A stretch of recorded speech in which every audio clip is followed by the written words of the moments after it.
The Unlit Files.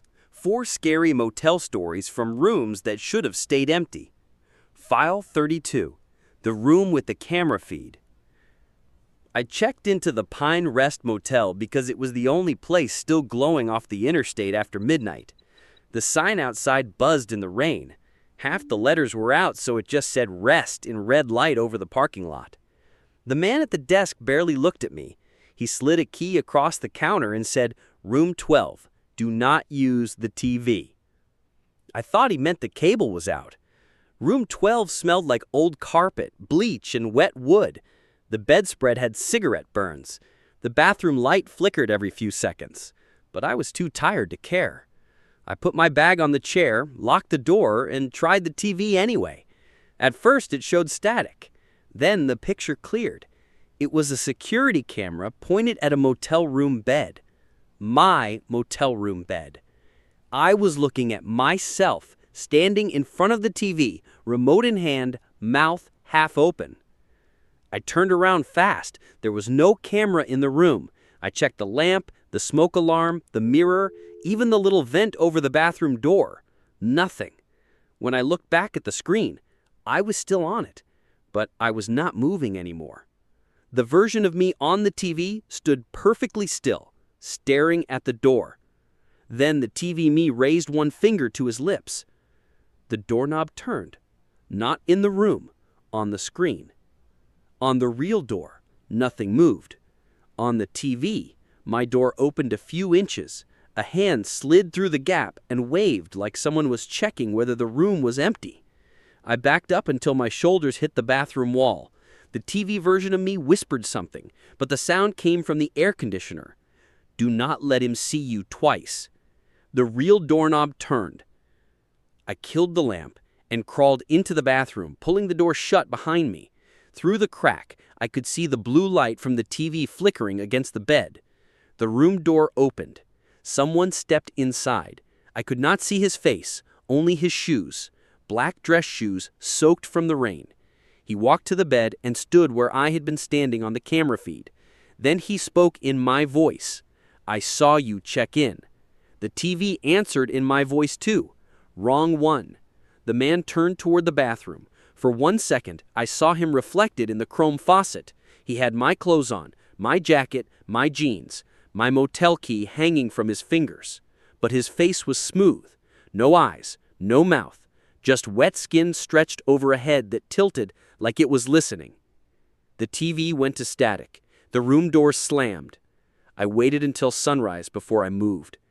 At the front desk, a different clerk told me there was no night manager and no room 12. The motel skipped from 11 to 14 after a fire years ago. He showed me the key I had handed him. It was blank. No number, no tag. Just a little strip of masking tape with my name written on it. File 33. The door that stayed cracked. My girlfriend and I stopped at a roadside motel after driving 12 hours through snow. The place was almost empty. One truck, one vending machine humming outside the office, a pool with a tarp sagging into black water. The woman at the desk gave us room 6 and warned us that the door sometimes stuck. She said, "Push until you hear the second click." We did. The door locked. I checked it twice. At 2:40 in the morning, I woke up because cold air was moving across my face. The door was open a crack. Not wide, just enough to show a slice of yellow hallway light and the black line beyond it. I got up, annoyed, thinking I had not latched it right. As I reached for the door, someone whispered from the other side, "Not yet." I froze. My girlfriend sat up behind me and asked what was wrong. The voice outside changed to hers. "Tell him to open it." I turned around. She was in bed, eyes wide, both hands over her mouth. The crack widened by itself. There was nobody visible outside, but the hallway carpet was wet. A dark trail ran from our door to the room across the hall, room 9.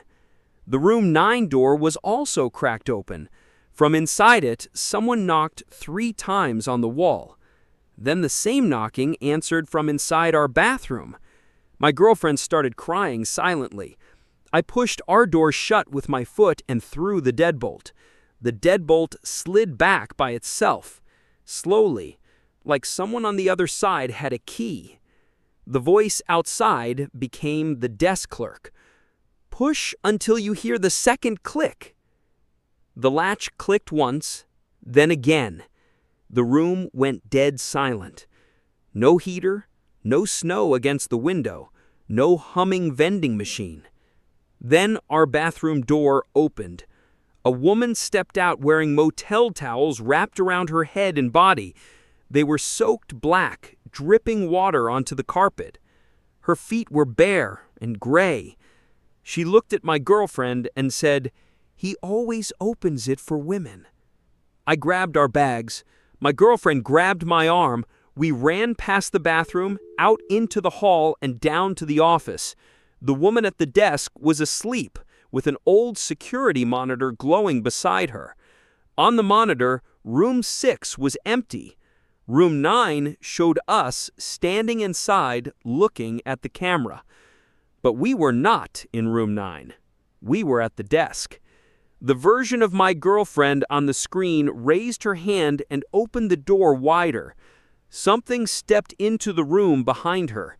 The desk clerk woke up, saw the screen, and unplugged the monitor without saying a word.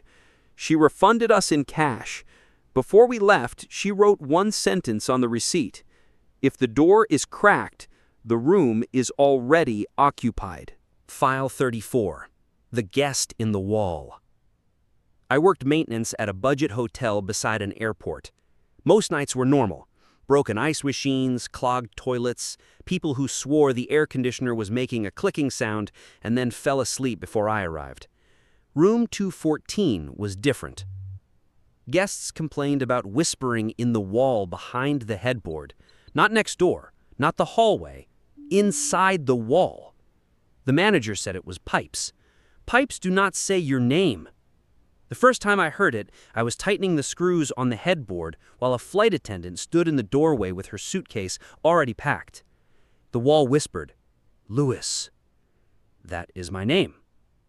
The flight attendant said, "You heard it too?" I told her to wait in the lobby and called my manager. He told me not to open the wall. That made me open it. Behind the headboard was a square panel painted the same beige as everything else. No screws, no handle, just a seam. I used my knife to pry it loose. Cold air breathed out. Inside was a narrow space between rooms, maybe 2 feet wide. Old insulation hung in strips. Electrical wire sagged like vines. And there was a chair. A straight-backed wooden chair facing the back of the wall. Someone had been sitting there long enough to wear a shape into the dust. On the floor were key cards. Dozens of them. Some new, some so old the logos were from chains that did not exist anymore. The whisper came from above me. "Close it before he comes back." I looked up. There were fingernails stuck in the inside of the drywall. Hundreds of them. All pointed toward room 214. I stumbled backward, hit the bed, and dropped my flashlight. The beam rolled under the headboard and lit up the narrow space. For a second, I saw a face between the studs. Not behind them, between them, pressed sideways into the wall like a person had been folded thin and left there smiling. The mouth opened. My manager's voice came out. "Do not open the wall." I ran. The next morning, maintenance found the panel painted over again. No seam, no chair, no key cards. The flight attendant had checked out before dawn. 2 weeks later, the manager disappeared. The police searched his office and found every master key card in a coffee mug on his desk, except one, the one for room 214. That night, the new manager called me from the lobby and asked if I could check a noise complaint. She said the guest in 214 heard whispering behind the headboard. Then she paused and said, "Actually, it just asked for you. File 35. The pool was open. The Desert Finch Motel had a pool that had been closed since before I started delivering food. It sat behind a chain-link fence, drained, full of leaves and old plastic chairs. The sign on the gate said, "Closed for repair," but nobody ever repaired it. One July night, I brought a pizza to room 18. The man who answered was soaking wet. Water ran from his hair, down his face, and onto the receipt. He smiled too wide and tipped me $40 in bills that felt damp and cold. As I turned to leave, I heard splashing behind the fence. The pool was full. Blue light shimmered under the water. People were swimming, slow and silent, their heads barely above the surface. I stared because I knew the pool had been empty an hour earlier. A little boy stood at the fence in swim trunks, both hands hooked through the links. He said, "Can you tell my mom I am ready to get out?" I asked where his mom was. He pointed to room 18. The wet man was standing in the doorway, watching us. The boy whispered, "That is not my dad." Every swimmer in the pool stopped moving. All of them turned toward me at the same time. The wet man stepped out of room 18 and started walking across the parking lot.